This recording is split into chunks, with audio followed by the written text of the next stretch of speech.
16 अगस्त 1980 जो पहली बार Indian football ने ब्लैक डे देखा था। और उस दिन जो है 16 इंडियन फुटबॉल सपोर्टर्स जो कि मैच देखने तो आए थे, जिस हालत में उस हालत में वो घर नहीं पहुंच पाए।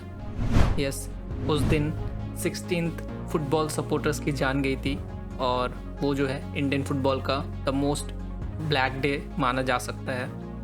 और ठीक down the lane 2022 same date अगस्त 16 एक और ब्लैक डे इंडिया को देखना पड़ता है, इंडियन फुटबॉल को देखना पड़ता है, और वो आता है फीफा बैन के रूप में। इमीडिएट कॉन्सिक्वेंस क्या होता है इसका? हमारी वुमेंस गोकुलम केरला एफसी की टीम जो कि एएफसी की चैंपियंस लीग खेलने के लिए गई थी, उन्हें जो है वापस बुला लिया जाता है, उन्हें जो है बैन कर दिया जाता है पार्टिसिपेट करने से एएफसी चैंपियंस लीग को, जो कि पहली बार उन्होंने अपने मेरिट के हिसाब से स्लॉट मिला था उनको इंडिया को, और वो जो है पहली बार वो टूर्नामेंट खेलने गई थी। और इसके अलावा इंडिया जो है FIFA under 17 women's world cup भी होस्ट करने वाला है अक्टूबर में। वो भी जो है काफ़ी खतरे में है, यानी कि होस्टिंग राइट्स जो है वो छीने जा सकते हैं। इसके अलावा इंडिया टीम कोई भी इंटरनेशनल मैचेस नहीं खेल सकती जब तक वो बैन है। और इसके अलावा अगर हम लोग डोमेस्टिक लीग के बारे में बात करें तो यहाँ पे जो क्लब्स हैं वो न्यू साइनिंग्स भी नहीं कर सकते। और ये जो है कुछ इमीडिएट कॉन्सिक्वेंसेस थे यहाँ पे जो फीफा बैन की वजह से लगा है। और इस फीफा बैन के पीछे कई सारे किरदार हैं, लगभग 4 किरदार हैं, और उन चारों के बारे में इस वीडियो में बात करने वाले हैं और पता करने वाले हम लोग कि आखिरकार कौन है फीफा बैन का विलन। तो कहानी की सबसे पहली जो किरदार है, द मोस्ट पावरफुल, जो कि है फीफा। और फीफा जो है वो अपने ही रूल्स एंड रेगुलेशंस उन्होंने बनाए हुए हैं, और उस रूल्स एंड रेगुलेशन को अगर कोई फॉलो नहीं करता है तो इसका कॉन्सिक्वेंस फीफा खुद डिसाइड करता है। और हाँ, फीफा जो है वो काफ़ी ज़्यादा पावरफुल है, और स्पाइडरमैन ने कहा है कि with great power comes great responsibility. यहाँ पे नहीं, यहाँ पे करप्शन, क्योंकि उसके पास इतना पावर है तो वो हाईएस्ट करप्टेड बॉडी फीफा को ही कहा जाता है। बट इसके खिलाफ कोई कुछ नहीं कर सकता, क्योंकि फीफा जो है वो एक सेपरेट एंटिटी है, और कोई भी कोर्ट, चाहे वो हाई कोर्ट हो या फिर सुप्रीम कोर्ट हो या फिर किसी भी कंट्री का कितना भी ऊंचा कोर्ट हो, वो उस ऑर्गेनाइजेशन को कुछ चेंज करने में वो मजबूर नहीं कर सकता। तो इतना पावर जो है वो फीफा अपने पास रखता है, specially in terms of football. तो ये एक पार्ट रही। और दूसरा पार्ट आता है हमारे प्रिय फीफा काउंसिल मेंबर और हमारे एएफएफ के एक्स प्रेसिडेंट प्रफुल्ल पटेल। तो प्रफुल्ल पटेल ने काफ़ी कुछ किया है और हम सभी को पता है, बहुत ज़्यादा मैं इसके बारे में डिस्कस नहीं करूँगा कि क्या क्या चीज़ें चल रही थी। और फाइनली बट एक चीज़ हुआ, उन्होंने शॉर्ट में अगर बताऊँ तो यहाँ पे जो है प्रफुल्ल पटेल ने यहाँ पे हमारी स्पोर्ट्स कोर्ट और जुडिशरी सिस्टम है उसका मिसयूज़ करके बेसिकली, और लूप होल्स ढूंढ के उससे जो है अपने फ़ायदे के लिए यूज़ किया। और फाइनली यहाँ पे जो है लेकिन 2022 मई में उनको अलविदा कहा गया सुप्रीम कोर्ट द्वारा। और एक बात और बता दें यहाँ पे कि अकॉर्डिंग टू हमारे इंडियन स्पोर्ट्स कोड, जो ये 3 टर्म्स वाला जो टेन्योर है, वो रूल जो है वो हमारे इंडियन स्पोर्ट्स कोड में है। एज अ कंट्री वो हर एक स्पोर्ट्स के फेडरेशन, हर एक को वो फॉलो करना होगा। बट फीफा के अंदर में ये टर्म्स वाला कोई रेगुलेशन नहीं है। एंड एग्जैक्टली आपको पता होगा कि ये टर्म नहीं रखना इसका मतलब कितना बड़ा हो सकता है, लाइक ये कितना बड़ा रोल प्ले करता है। और अपने ही कॉन्स्टिट्यूशन वो बनाते हैं, भरपूर अपने आप को पावर देते हैं फीफा, और उनको हिलाने का, डुलाने का किसी के पास उतना पावर अभी नहीं है, जो कि कैसे होगा किसी को पता नहीं, बट अभी फ़िलहाल यही है। तो सिमिलरली फीफा जो है चाह के भी, क्योंकि उनके रूल के अगेंस्ट नहीं था, जब तक फीफा के रूल के अगेंस्ट में कोई कुछ नहीं कर रहा है तब तक फीफा कुछ नहीं बोलेगा। अकॉर्डिंग टू फीफा उसका कोई टर्म ही नहीं है, सो वो बार्जिन कर ही नहीं सकता था। अगला कैरेक्टर आता है यहाँ पे, जो आता है यहाँ पे COA। तो COA द गुड डूअर्स, जैसे कि सब बोल रहे हैं अभी इंटरनेट में, बहुत कोई बोल रहे हैं अभी इंटरनेट में। एंड ये वही लोग हैं जिन्होंने ठानी कि अभी टाइम है, कुछ चेंज लेके आते हैं, इंडियन फुटबॉल को आगे बढ़ाने की कोशिश करते हैं थोड़ा बहुत, और कैसे करेंगे वहाँ पे सिस्टम में चेंज ला, और सिस्टम में चेंज आएगा कॉन्स्टिट्यूशन स्ट्रिक्ट अगर रहा तो, और कॉन्स्टिट्यूशन उन्होंने बनाने की ठानी, मगर उसके साथ ही साथ डे टू डे अफेयर्स का भी उन्होंने ज़िम्मा लिया। सुप्रीम कोर्ट ने उनको ज़िम्मा दिया कि डे टू डे अफेयर्स अब जब तक नया इलेक्शन नहीं हो जाता नया कॉन्स्टिट्यूशन के अकॉर्डिंगली, तब तक आप लोग संभालो।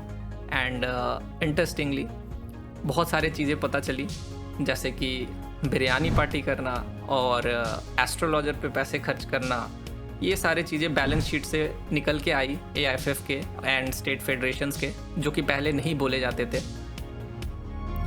और इसका जो है फ़िलहाल और भी काफ़ी सारे चीज़ें बाहर निकल के आई, जैसे कि टिकट्स नहीं बांटना, खुद के रीज़न देना, पता नहीं। और इसके साथ ही साथ उन्होंने कॉन्स्टिट्यूशन भी बनाया, कुछ स्ट्रिक्ट रूल्स ऐसे डाले उन्होंने जिसको देखकर स्टेट फेडरेशन के होश उड़ गए। और अगला जो कैरेक्टर है वो यही है, स्टेट फेडरेशंस शांत रहे, उनको सब कुछ पता होते हुए भी प्रफुल्ल पटेल कितना पीरियड तक होल्ड कर सकता है, कितने टर्म तक होल्ड कर सकता है, या फिर वो सही कर रहा है नहीं कर रहा है, सिस्टम का पार्ट होके भी वो आवाज़ नहीं उठाया उन्होंने। मगर जैसे ही 2022 में जब सुप्रीम कोर्ट पे ये बात जब बहुत ज़्यादा अब सुनिश्चित हो गई कि हाँ यहाँ पे अब प्रफुल्ल पटेल लिटरली जो है वो अब जा सकता है, जाने वाला है, तो कुछ लोगों ने यहाँ पे बोला कि हाँ he was not doing good. State federations ने इलेक्शन नहीं हो रहे हैं इसके बारे में कोई आवाज़ नहीं उठाई। उनकी मीटिंग होती है, एनुअल जनरल मीटिंग्स, उसमें जो है वो सभी चीज़ डिस्कस करते हैं। Election is one of the most important part उस डिस्कशन में। कभी नहीं हुआ एंड कभी इस चीज़ के बारे में बात नहीं की जा रही थी। फिर उसके बाद स्टेट फेडरेशंस ने अभी रिसेंटली जैसे बोला कि प्रफुल्ल पटेल के जाने की बात हुई, तो बात करना उन्होंने स्टार्ट किया इन सोशल मीडिया। बट जैसे ही COA का कॉन्स्टिट्यूशन में उन्होंने देखा कि एक स्ट्रिक्ट रूल जो कि उनका पावर को लिटरली हाफ कर देगा AIFF में डिसीजन मेकिंग में, सो दे ऑल शॉक। उन्होंने जो है हाथ खड़े कर दिए।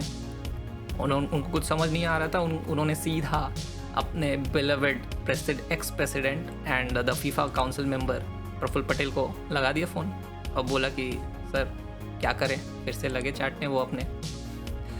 तो यहाँ पे जो है फ़िलहाल एक ही चीज़ सबको पता थी, प्रफुल्ल पटेल को लूपहोल्स निकालना बहुत बढ़िया से आता है एंड स्टेट फेडरेशंस ऑब्वियसली इसी तरीके के लूपहोल्स को ढूंढ रहे थे। प्रफुल्ल पटेल ने डेफिनेटली यहाँ पे जो है अच्छा सजेशन दिया, बहुत अच्छा सजेशन दिया है एंड उसके बारे में बात नहीं करेंगे। तो एट द एंड क्या होता है, number 1, the CEO keep pushing on the dates for the election so that constitution को जो है वो अप्रूवल मिल जाए कोर्ट के द्वारा। State federation keep pushing on the dates for the elections so that FIFA angry होके बैन लगा दिया जाए थर्ड पार्टी इंटरफेरेंस अपना कार्ड खेल के FIFA द्वारा।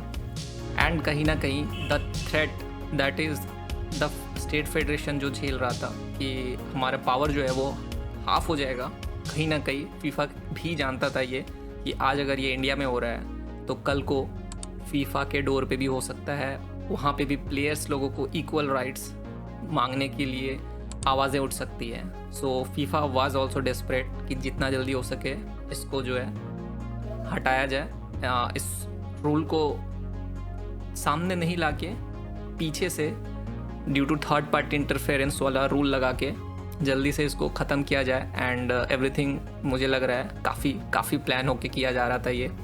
And ultimately FIFA got banned on 16th of August।